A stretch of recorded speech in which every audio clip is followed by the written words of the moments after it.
Today I'm going to be talking about enclosed area, or area between two curves. And so, up to this point, we've taken some integrals, and so I would expect that we would know how to find this area that I'm kind of shading here in gray. Right? This area is given by the integral of f of x from a to b.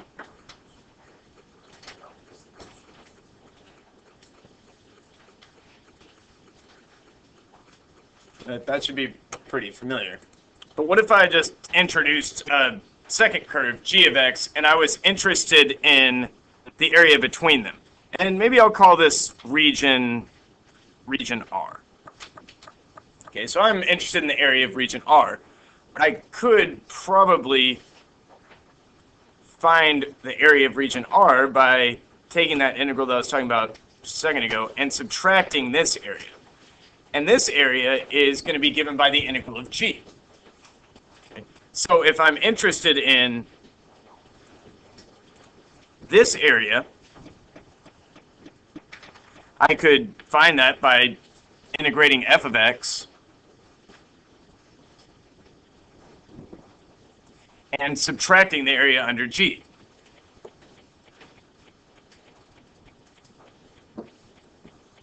Okay, but oftentimes, if both f and g are polynomials, it could be easier to integrate if they have, some terms of the same power to actually combine these integrals using one of our integral properties and saying that this is the integral from a to b of f of x minus g of x dx. Okay.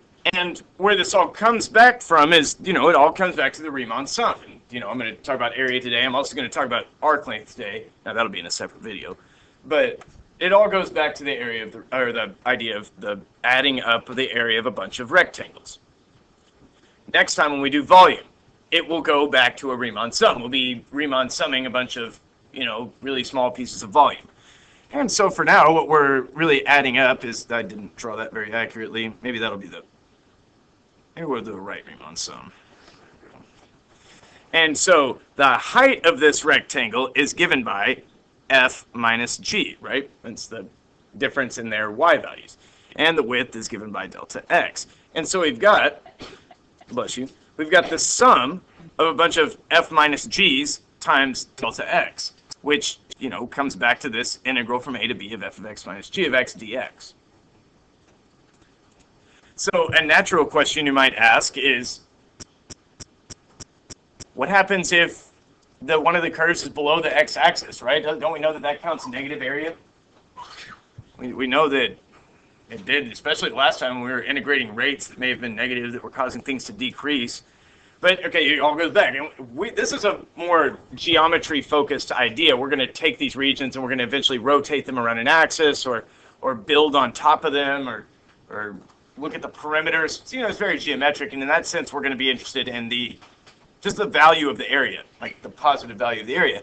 So, going back to the Riemann sum, it's going to be the sum of a bunch of rectangles, delta x by f minus g. But down here, g is negative. So when we take top minus bottom, which we're going to be doing repeatedly, top minus bottom, top minus bottom, top minus bottom, always top minus bottom, unless it's right minus left, but we'll get there in a little bit. And if we're going to add up, f minus g is going to be positive because g is negative and we're subtracting a negative. And so, again, it'll be the sum of these f of x minus g of x's multiplied by the delta x, length times height, length times height, length times height. Keep adding it up. And then as the number of rectangles goes towards infinity and the width of those rectangles goes towards 0, this will turn into an integral, between a and b of f of x minus g of x dx.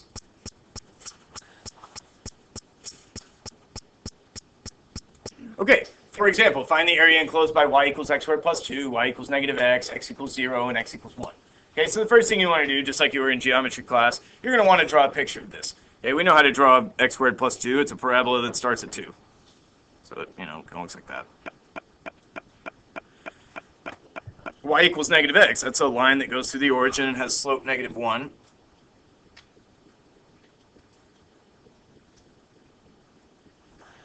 X equals 0 is the y-axis. Okay, so, right, I'm just thinking about it there. And x equals 1. Okay, so I'll go up here. That's a vertical line. Let's go up through here. And so when they say the area enclosed by all 4 of these equations, we're looking for a region that is bordered by all 4 of these curves. Okay, so we have y equals x squared plus 2, y equals negative x equals 0, and x equals 1. So we're looking for the area of this region. And maybe you can see what to do on this, but in the future, maybe it becomes less apparent. And you say, okay, well, I'm going to draw a representative rectangle. And this will be really important when we go to do volume. Representative rectangle, not that important today, much more important later. Okay, what's the height of the rectangle? The height of the rectangle is x squared plus 2 minus negative x. Okay, so we're going to be integrating length times height. Okay, the height is x squared plus 2 minus negative x. And the width is delta x. Becomes dx. And we're integrating from x equals 0 to x equals 1. Okay, so I'm going to need to rewrite this, make it a little easier.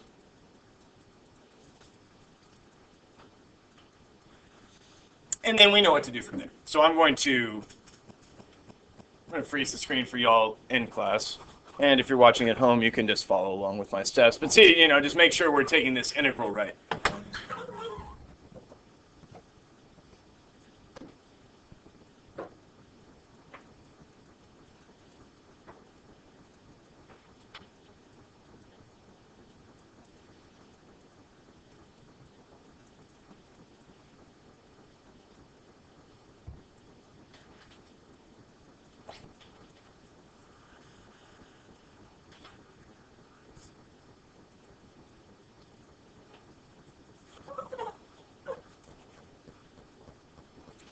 And here we've got the region defined by a couple of inequalities.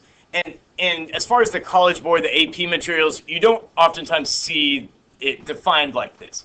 But I do like these because, in Algebra 1, Algebra 2, we looked at regions defined by inequalities, and we would, graph a curve and shade above, below, depending on whatever. And so we've got these inequalities. X is between 1 and e. Y is between 1 over x and 4. We want to find the area of R. So what I'm going to do is I'm going to help you by drawing a picture, and then I'm going to have y'all find the area. Okay, so 1 to e. I've already labeled 1 and e on the x-axis, and we know that these are vertical lines. This x equals 1, x equals e. Using the wrong color.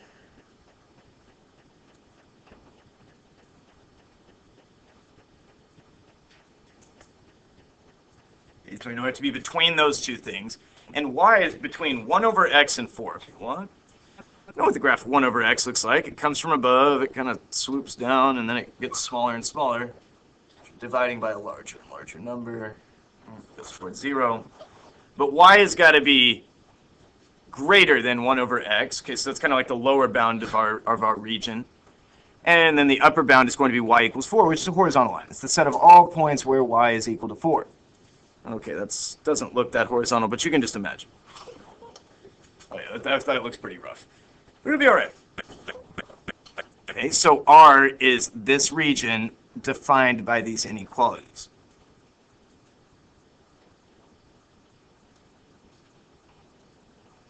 Okay. And so I want y'all to try to find the area of R. If you start with your little representative rectangle and you integrate, and you'll find it. If you're watching at home, you're going to want to pause the video right now because the answer is just going to pop up in like 10 seconds.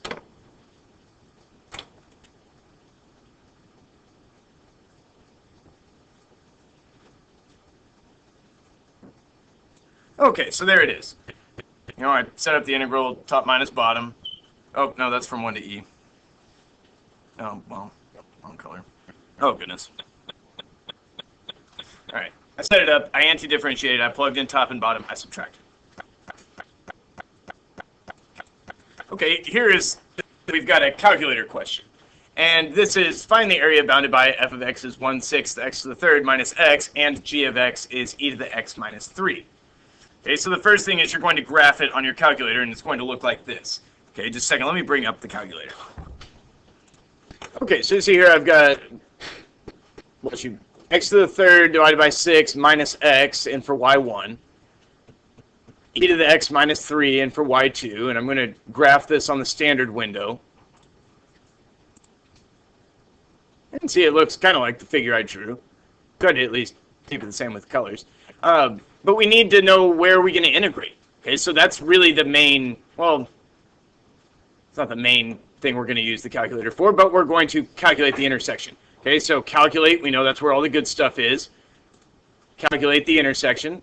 That's 5. First curve, second curve, give it a guess. Looks like that's giving us our higher bound that I'm going to call B. That's 0.820473. And we need to keep all of these decimals. I know that you're going to feel annoyed about it. You want to only hold on to 3. I suspect that if you hold on to 5, you should be good, but it's not worth the risk. Because if we early round, it can kind of, the rounding can propagate, and we could be off, by a couple in the last decimal. And that could be the difference between being right and being wrong in the free response section. Okay, then I'm going to find the intersection on the left. So I'm going to calculate the intersection. First curve, second curve are the same. I'm just going to switch up the guess to like -5. So it's just looking more over there. And, okay, A is, can you read me that again?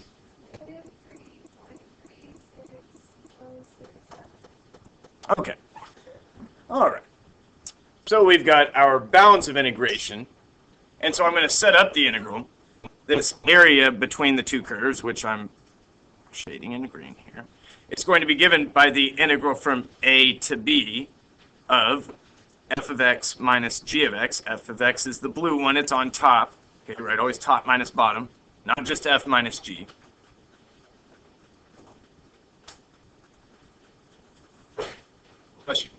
And now what we're going to do, now for this one, it would probably be faster to just type it in directly. But for a lot of the area volume questions, you get these two values here, and you're going to want them for more than just one part of a question.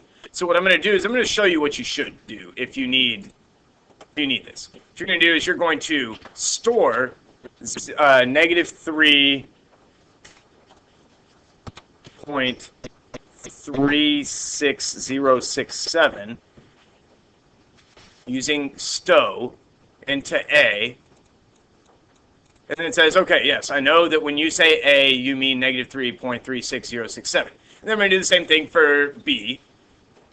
0.820473. And we're going to store that in as B. All right.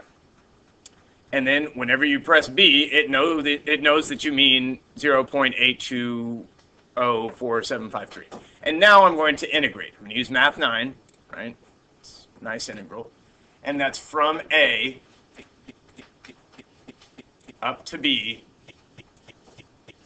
of, okay, well, it's top minus bottom. Blue minus red was y1 minus y2. So I'm going to go call on y1.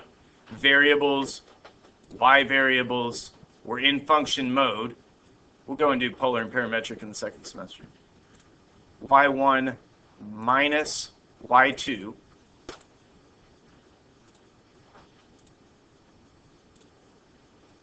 with respect to x. And then you let it think for a minute. And that's 10.321. And we round at the very end, but not before.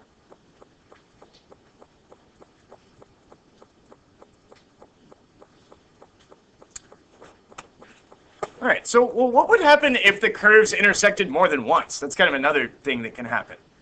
I see that, for a while, F is on top, but then it's on bottom. So there's pretty much two ways that we could deal with this, as far as I'm concerned. I feel like you could find the red area by just, integrating between A and B, top minus bottom, in this case is F minus G.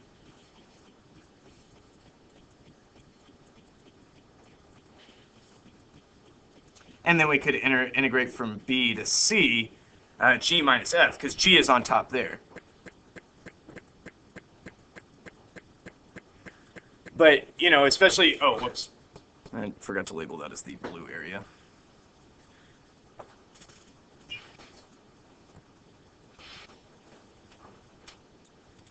Okay, but if it's a calculator type thing, it's a lot of typing. And can anybody think of a kind of a shortcut or a faster way to do this? Yes? Yes, use the absolute value from A to C. Because really what we want is we just want the height of our rectangle to always be positive. Okay? That's what we need. And when we switch at B, if we're doing F minus G, then all of a sudden G is bigger than F, and this becomes a negative number. But we could just make it positive by taking the absolute value of the integrand. So, you know, by hand, not very useful because we aren't very skilled at taking an antiderivative of a thing involving an absolute value. In fact, that's not something that we've done in this course thus far. It appears that that's something that we're going to be doing later because I just saw the 2018 practice exam that they give out to us, and there was a thing on the free response where you had to integrate a thing with an absolute value on it. So that's something that we're going to look at. I was just talking to Mr. Messner about that this morning on the phone. Or A to C of the absolute value of f of x minus g of x, or the absolute value of g of x minus f of x from A to C. Doesn't really matter. Okay, but those are your options. All right, and here we've got another kind of type of problem. Okay, you've got this region bounded by these curves, and then they're going to ask you to find the x value that would split this area into two subregions of equal area. Okay. So, and they'll say, like, find the value of k for which the vertical line x equals k splits this region into two subregions of equal area. Okay, so what we need to do is, there's a couple of ways to do it. If you already know the total area, you could set the integral from 0 to k equal to half of that. But we don't really know what that is at this point, so I think there's probably a better way. I think what we're going to do is we're going to set up from 0 to k, and that's going to need to equal the area from k to 2. Right? 0 to k, and then k to 2. And they need to be equal. Okay, so, and again, we're integrating top minus bottom. Okay, draw yourself a little representative rectangle. Okay, top is e to the x. Bottom is negative 1.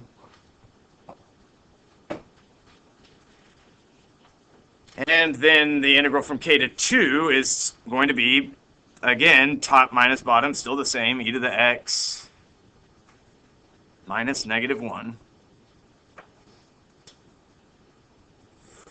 Okay, and then I'm going to rewrite it. 0 to k of e to the x plus 1 equaling the integral from k to 2 of e to the x plus 1. Okay, I'm going to anti-differentiate. Antiderivative for e to the x is what? Yeah, e to the x. E to the x is its own derivative, so it's going to be its own antiderivative as well. Plus antiderivative for 1 is just going to be x, 0 to k. And that's going to be equal to, well, it's going to have the same antiderivative from k up to 2. And so I'm going to actually kind of go down there. And I'll plug in k, plug in 0,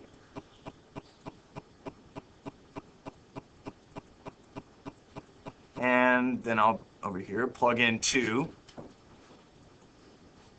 Wait, that's not 1, that's x. E to the 2 plus 2 minus e to the k plus k. All right, so now I've got an equation in k that's looking like it's something that maybe I could solve. Maybe I'm going to need the assistance of technology, but I'm going to be able to find this because I'm just down to one variable.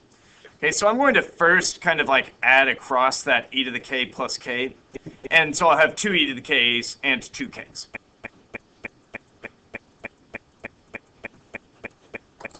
And then I'll deal with this thing. I'll have minus 1 is equal to e to the 2 plus 2. So I'm going to subtract e to the 2, and I'm going to subtract 2. Set it equal to 0, because this is the type of thing. If I've got just e to the k, I could solve that using logs. Since I've got e to the k plus 2k, that's not something we're going to be able to solve by hand. We are certainly going to need to use technology. So I'm going to take this equation here, and I'm going to solve it using technology. Okay, here's our technology. We're going to go back into y equals. We're going to plug in, I'm going to get rid of that just so we're not anything. 2e to the k plus 2k minus, I'll do the minus 1 and the minus 2 together, minus 3 minus e to the 2. And I'm interested in where this is equaling 0, and specifically I'm interested in where this is happening between 0 and 2. So I'm going to set the window to 0 to 2, just so I'm not seeing anything. Now I doubt there's going to be more than 1 0 to this thing, but I'm going to look and find something. Just only be there it is. Okay, so that's going to be my value of k. I need to find that 0, so I'm going to calculate the 0. It's to the right of this.